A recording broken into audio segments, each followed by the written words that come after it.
এয়া চাওক এজন হিন্দু ব্যক্তি নাম কি কৈছিলে পদম পদম দেউৰী হৈ মছজিদত আহিছে চুৰি কৰিবলৈ। এয়া চাওক এইটো তালা ভাঙিবলৈ চেষ্টা কৰিছিলে, ৰড লৈ আহিছিলে, ৰড লৈ আহি ইয়াত ভাঙিবলৈ চেষ্টা কৰিছিলে। তাৰপিছত মছজিদৰ ইমাম চাহাব কাষতে ৰুম আছে, ৰুমত শুই আছিলে।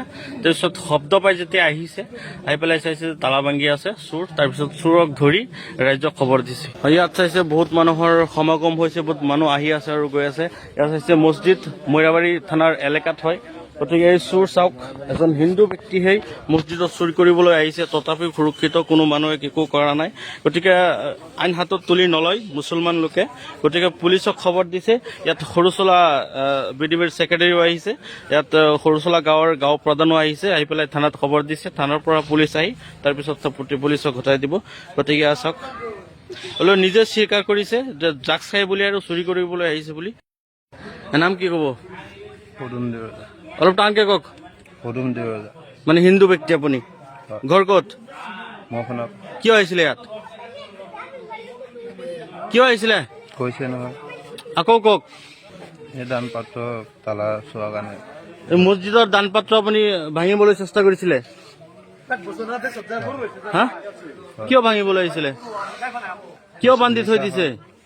নিচা খাবলৈ? আগতেও কিবা ড্ৰাগছ খায় নেকি, নে কি খায়? হা, এয়া চাওক এজন হিন্দু ব্যক্তি নাম কি কৈছিলে? পদম পদম দেউৰী হৈ মছজিদত আহিছে চুৰি কৰিবলৈ।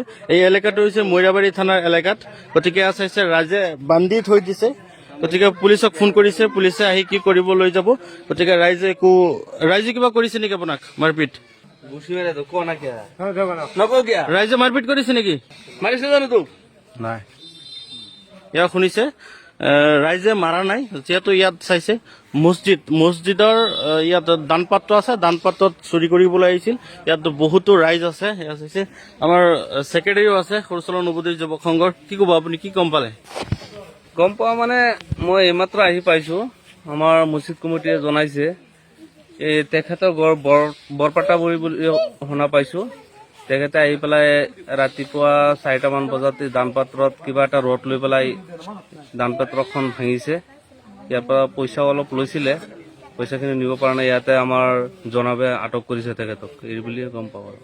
গতিকে আপুনি কি ক'ব এজন যুৱক হৈ, সচেতন ব্যক্তি হৈ, যিহেতু এইটো হৈছে আপোনাৰ মুছলিম এৰিয়া, এজন হিন্দু ব্যক্তি ইয়াত চুৰি কৰিছে, তেখেতৰ মুখৰ পৰা আপুনিও ইতিমধ্যে শুনিছে, কোনেও একো কৰা নাই, মাৰপিট কৰা নাই। গতিকে মুছলমানৰ জেগাত হিন্দু চোৰ হৈ যে সুৰক্ষিত আছে, কি ক'ব? শুনক, এটা কথা কি, জাতিভেদ ঈশ্বৰে গঢ়া নহয়। এটা কথা, চোৰ বুলি ক'লে ইয়াত কোনো ধৰ্মৰ কথা নাহে। বেয়াই আমাৰ মুছলিমেই হওক বা হিন্দুৱেই হওক, চুৰ কৰিছে, সি তাৰ কোনো ধৰ্ম লৈ পেলাই চুৰি কৰা নাই। প্ৰকৃততে ল'ৰাটো বেয়া, ল'ৰাটোৱে ড্ৰাগছ খায়। আমি হিন্দু বুলি যে আমি তাক মাৰপিট কৰিম এনেকুৱা কোনো কথা নহয়। আমি তেখেতসকলৰ পৰিয়ালকো মাতিম, দৰকাৰ হ'লে আমাৰ লাষ্টত গৈ পেলাই আমি প্ৰশাসনৰ হাতত তুলি দিম তাক, আমি মাৰধৰ নকৰোঁ। কি ক'ব, আপুৰ্বতে চুৰি কৰিছিল নেকি?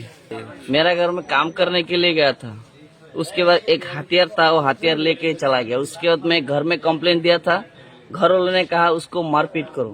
मैंने बोला मारपीट करने की कोई जरूरत नहीं, मेरा सामान दे दो, बस इतना ही बात है। इससे पता चलता है वो चोरी करने की आदत है हाँ, पहले भी 2-3 ऐसा किया।